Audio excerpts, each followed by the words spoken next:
আসসালামু আলাইকুম ওরহমতুল্লাহি ওবরাকাতু ইন্নাল হামদুলিল্লাহ ওয়াসসালাতু ওয়াসসালামু আলা রাসূলিল্লাহ আম্মা বাদ। দূরের ও কাছে যারা এই মুহূর্তে আমার লাইভ অনুষ্ঠানটি দেখছেন সবাইকে আমি জ্ঞাপন করছি আমার হৃদয়ের গভীর থেকে মুবারকবাদ।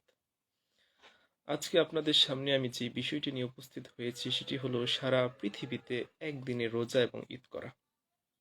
সাম্প্রতিক সময়ে আমাদের দেশের এটি একটি আলোচনার একটি কেন্দ্রবিন্দুতে দাঁড়িয়েছে যে সারা পৃথিবীতে একদিনে ঈদ করা যায় কিনা, এবং এটি আলোচনার কেন্দ্রবিন্দুতে চলে আসছে এই কারণে বাংলাদেশ জাতীয়তাবাদী দল বিএনপির ভারপ্রাপ্ত চেয়ারম্যান জনাব তারেক রহমান সাহেব বলেছেন যে সারা পৃথিবীতে একদিনে রোজা এবং ঈদ করা যায় কিনা এটা চিন্তা করে দেখার জন্য। তো আমার ক্ষুদ্র দৃষ্টিতে আমি যতটুকু পড়াশোনা করেছি এবং ওলামাদের কাছ থেকে বুঝেছি, তো তার একটি মত আমি আপনাদের সামনে উপস্থাপন করছি। সেটি হলো, আমি এই প্রশ্নের জবাবে যে সারা পৃথিবীতে একদিনে রোজা এবং ঈদ করা যায় কিনা, এই প্রশ্নের জবাবে আমি তেমন কিছু বলবো না। দুইটি বিষয় সম্পর্কে আমি একটু আলোচনা করতে চাই। একটি হলো, আমরা মাস গণনা করি চাঁদের হিসাবে। আমরা মাস গণনা করি চাঁদের হিসাবে, রোজার নামাজ আদায় করি সূর্যের হিসাবে। রোজা এবং নামাজ কিন্তু আমরা সূর্যের হিসাবে আদায় করি। আল্লাহ সুবহানাহু ওয়া তাআলা কোরআনে বলেছেন, ফামান শাহিদা মিনকুমুশ শাহরা ফালিয়াসুম, তোমরা যারা এই মাসটাকে পাবে তারা অবশ্যই কি রাখবে? রোজা রাখবে। এই মাসটি কোন মাস? রমজান মাস। শাহরু রমাদানাল্লাযী উনজিলা ফীহিল কোরআন, রমজান মাস। অতএব রমজান মাস যদি কেউ পায় সে কি করবে? রোজা রাখবে। তো রোজাটা কিভাবে রাখবে?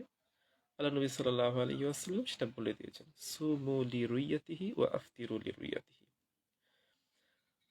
বুখারী মুসলিম অন্যান্য কিতাবে হাদিসটি এসেছে, সেটা হলো চাঁদ দেখে রোজা রাখা এবং ওয়া আফতিরু লিরুইয়াতিহি, এবং তোমরা চাঁদ দেখে ইফতার করো। এই যে এই হাদিসের মধ্যে বলা হয়েছে যে চাঁদ দেখে রোজা রাখো, চাঁদ দেখে ইফতার করো, এখানে চাঁদ দেখে ইফতার করার অর্থ হলো চাঁদ দেখে শাওয়াল মাস শুরু করা। কারণ আমরা ইফতার করি সূর্যের হিসাবে, চাঁদের হিসাবে নয়। এখন প্রশ্নটা আসলো যে চাঁদ কিভাবে দেখবো, কতজন দেখবে, চাঁদ কতজন দেখলে রোজা রাখা যাবে, এবং কিভাবে দেখা হবে চাঁদ? এই বিষয়ে হানাফি মাযহাব অনুযায়ী রোজা শুরু করার জন্য কমপক্ষে একজন সাক্ষী লাগবে এবং ঈদের জন্য দুইজন সাক্ষী লাগবে। রোজার জন্য একজন সাক্ষী লাগবে কমপক্ষে, অন্যান্য মাযহাবে আরো বেশি, দুইজন। হানাফি মাযহাবে একজন, কিন্তু ঈদ পালন করার জন্য দুইজন সাক্ষী লাগবে। এই দুইজন সাক্ষী কিরকম হবে? তারা অবশ্যই ইমানে আমলে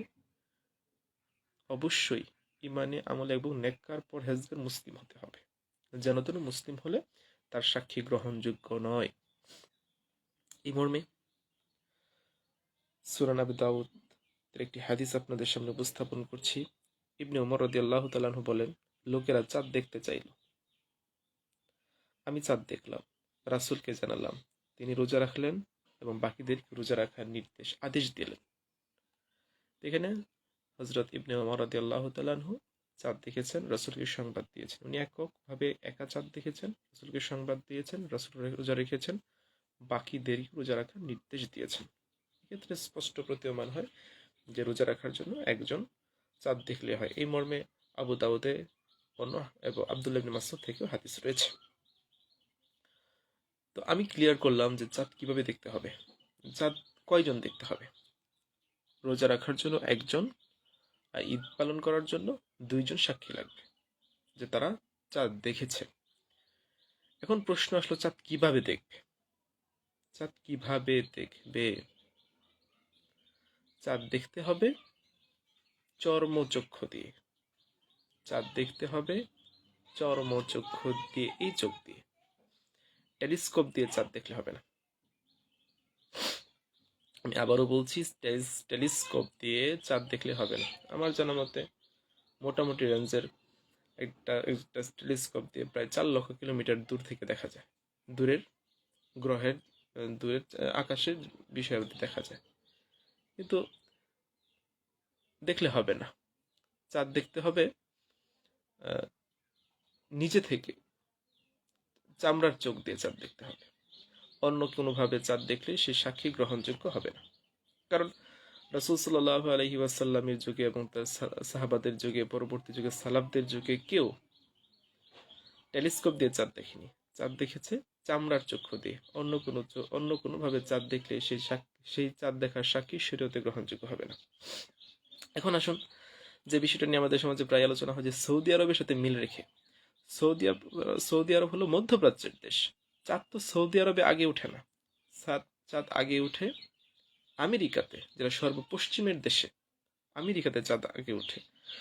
তো আমেরিকাতে চাঁদ উঠলে সেই চাঁদ দেখে আমাদের দেশে দূরত্ব প্রায় 16-17 ঘন্টা লাগে বিমান দিয়ে আসতে, আরো বেশি লাগতে পারে। তো আমেরিকায় চাঁদ দেখলো, ওই সাক্ষী বাংলাদেশে এসে বলবে যে আমি চাঁদ দেখেছি, আপনার রোজা রাখুন। তাহলে তো একদিন শেষ, একদিন তো শেষ হয়ে গেল। তাকে সর্বাধুনিক ইয়া দিয়ে আসতে হবে, রকেট দিয়ে আসতে হবে। তো এই কথাটা যারা বলে যে সারা পৃথিবীতে একদিনে রোজা এবং ঈদ রাখা, আসলে তারা কিভাবে সাক্ষী উপস্থাপন করবে এটা তারা চিন্তা করে না। তারা মনে করে হয়তো বা ফোন করে বলে দিবে, অথবা মিডিয়ার মাধ্যমে দেখবে যে আমি চাঁদ দেখেছি, আপনার রোজা রাখেন। কিন্তু শরীয়তে তো এটা গ্রহণযোগ্য নয়। শরীয়তে এটি গ্রহণযোগ্য নয়। কোনো electronic media, printing media, mobile phone, WhatsApp, imo, আরও যেই বিষয়গুলো রয়েছে ওই বিষয়ে বলবে আমি চাঁদ দেখেছি, আপনারা রোজা ঈদ করুন, এটি গ্রহণযোগ্য নয়। সাক্ষীকে সশরীরে উপস্থিত হয়ে সাক্ষী দিতে হবে, এবং সাক্ষীকে অবশ্যই নিজের এই চোখ দিয়ে দেখে তারপরে সাক্ষী দিতে হবে, অন্যথায় সেই সাক্ষী গ্রহণযোগ্য হবে না। তো অতএব আমার দীর্ঘ আলোচনার বিষয় যেটি ছিল সেটি হলো সুমু লিরুইয়াতিহি ওয়া আফতিরু লিরুইয়াতিহি, চাঁদ দেখে রোজা রাখো এবং চাঁদ দেখে ইফতার করো। তো এই চাঁদটা দেখতে হবে, কতজন দেখবে এবং কিভাবে দেখবে। কমপক্ষে হানাফি মাযহাব অনুযায়ী রোজার চাঁদ দেখার জন্য একজন সাক্ষী, মানে একজনকে, অবশ্যই ইমানদার পরহেজগার ব্যক্তি হয়ে একজনকে দেখতে হবে। আর ঈদের জন্য 2জন সাক্ষী লাগবে। এবং সেই সাক্ষীরা কিভাবে চাঁদ দেখবে? অবশ্যই চর্মচক্ষু দিয়ে চাঁদ দেখবে। তো সেই আমেরিকাতে চাঁদ দেখে বাংলাদেশে সরাসরি আসতে একদিন লাগবে। তো পরের দিন তো আপনাকে ঈদ পালন করতে হচ্ছে, রোজা রাখতে হচ্ছে। তো অতএব সারা পৃথিবীতে একদিনে রোজা এবং ঈদ কিভাবে পালন করা যায় শরীয়ত সম্মতভাবে, এটা আমার বুঝে আসে না।